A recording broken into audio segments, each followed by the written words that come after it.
Hello, and welcome to episode 15 of the Terry Koss Show, a wrestling podcast. I'm your host, Terry Koss, and today I'd like to take a look at the WWE United Kingdom Championship Tournament, Night 2. Night 2 emanated on January the 15th, 2016, at the Empress Ballroom in Blackpool, England. Now, from the last episode, we have all the quarterfinals set up. After the first quarterfinal match is Pete Dunne against Sam Gradwell. After the first night, Dunne attacked Gradwell, suplexed him. And of course, you can see Gradwell with all the the kinesio tape on him. So Dunne just took it to him, worked on the back, clotheslined him over the ropes. Dunne ended up winning by body slamming Gradwell onto the ropes, gets 3 and moves on to the semis. Our second quarterfinal match featured Mark Andrews versus Joseph Connors. Now this was a match of speed against kind of a psychological type of thing. Andrews did an awesome senton onto the barricade onto Connors. That was just really cool.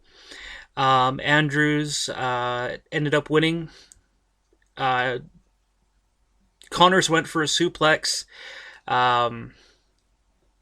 Andrews reversed it into a stunner. He calls that the Stun Dog Billionaire. And he won with a shooting star press. So Andrews moves on to the semifinals. Our third match of the quarterfinals featured Trent Seven versus Wolfgang. Now, as you'll know, my pick to win the tournament is Trent Seven.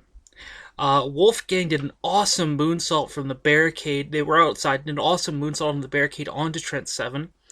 Wolfgang, for such a big guy, he can move quite fast, and he's really good at high flying, which is, yeah.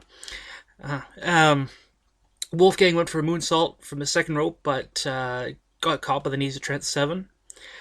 Seven gets Wolfgang and hits him with the 7-star lariat.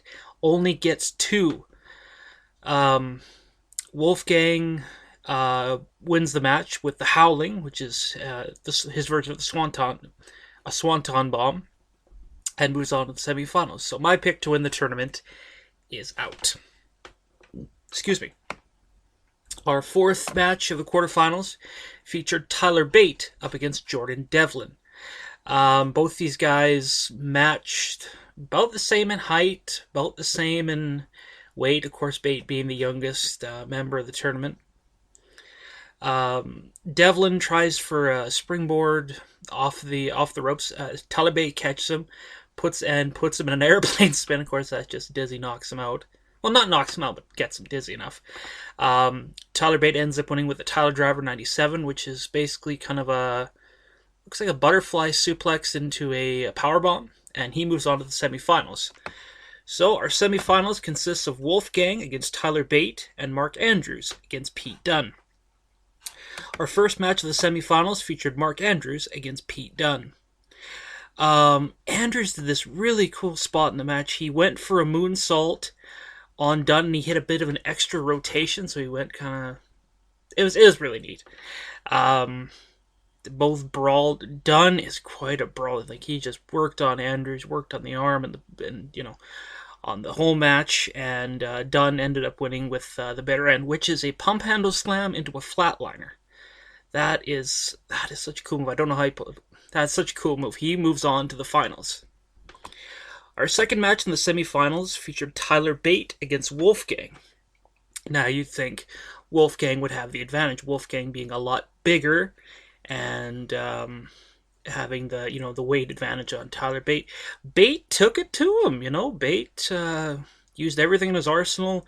Wolfgang used everything in his arsenal. Tyler Bate won the match. He's able to pick up Wolfgang, hit him with Tyler Driver 97, and he moves on to the finals.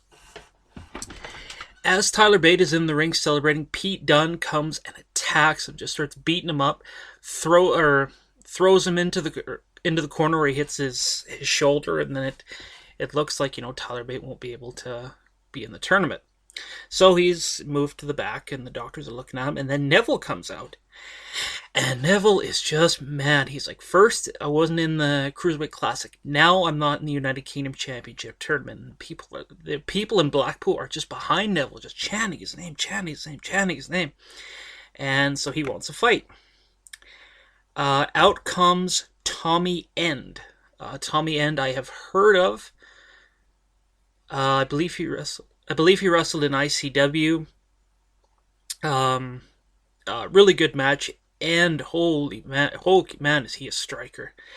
Hits Neville with punches, kicks, just takes it to Neville. But Neville ended up winning the match with the Red Arrow.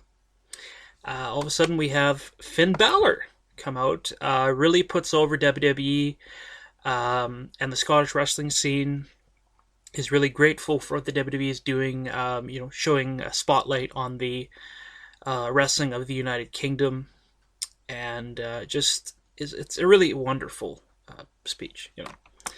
So the finals of the United Kingdom Championship tournament features Pete Dunne up against Tyler Bate. Bate is able to get Dunne in an airplane spin once, then turns around, goes the other way, and starts to go down, lifts him back up, does it a third time. And of course, Dunne is just out on his feet. Bate goes over the ropes, hits Dunne with a Fosbury flop. You put it, kind of a dive into a moonsault kind of thing.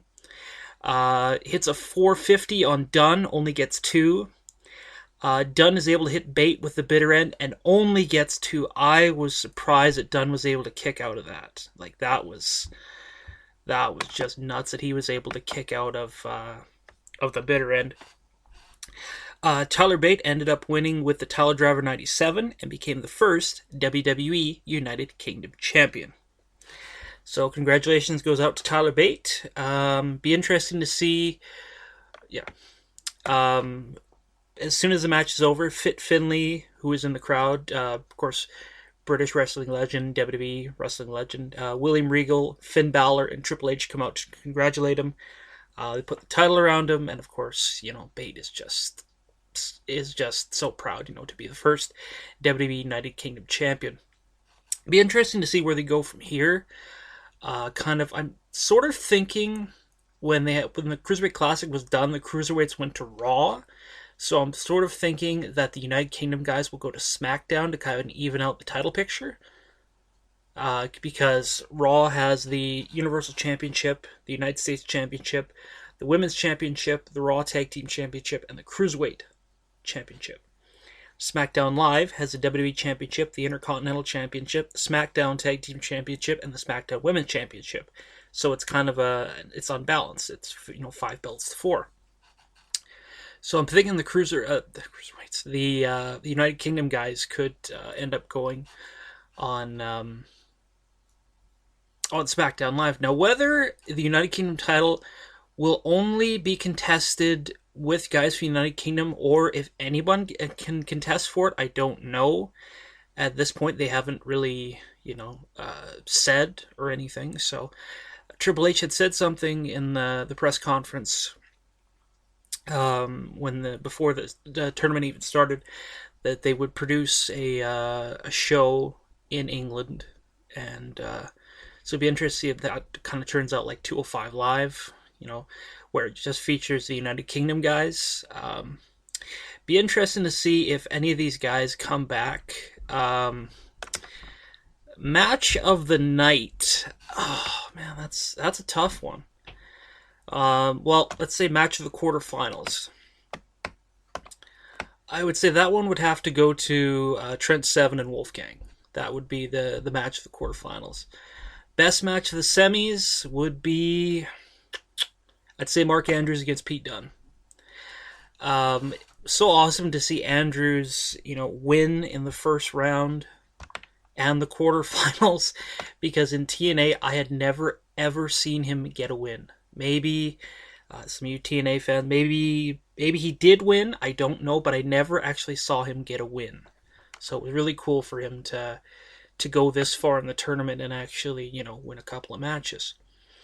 Match of the semis would be... Oh yeah, I already said that. Duh. The last match was insane. It was so good. Pete Dunne and Tyler Bate.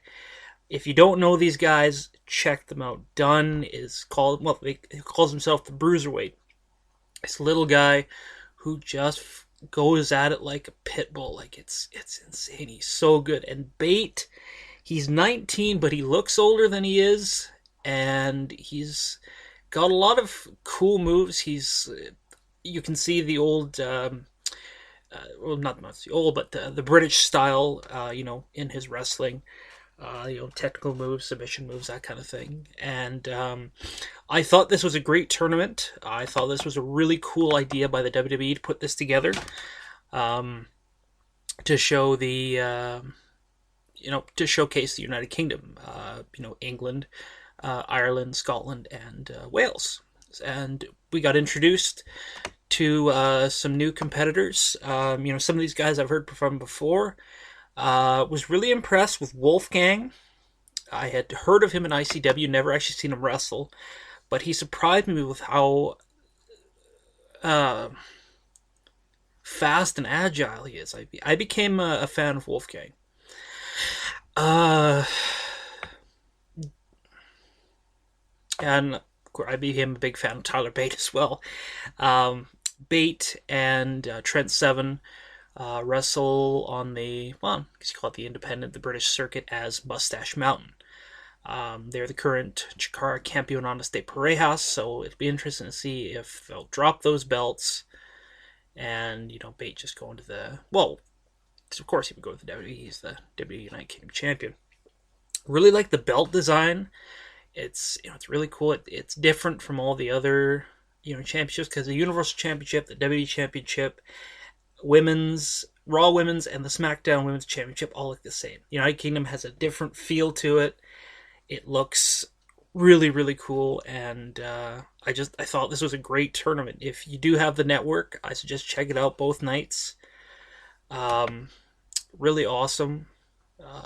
Really just great competitors.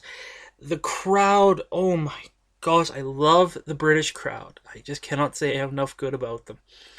They are so interactive. They get behind people with their chants and their and they really, if they like somebody, they'll really get behind them, and is the kind of the neat, funny chants they'll kind of come out with, and really, really cool. I thought it was all very well done, and yeah, that's really all I can say about it. Well, that'll about do it for me for this week. I'd like to thank you for tuning in. Hopefully you had as much fun listening to me as I did talking to you. Excuse me. Be sure to follow me on Facebook at facebook.com/Terry Koss Show Podcast. And on Twitter at Cheeto Koss. That's CheetoKoss. As always, if you find a cool match, send me a link. If you find a new theme song that's out there, feel free to send me a link. So for Terry Koss, I've been Terry Koss. See you next week.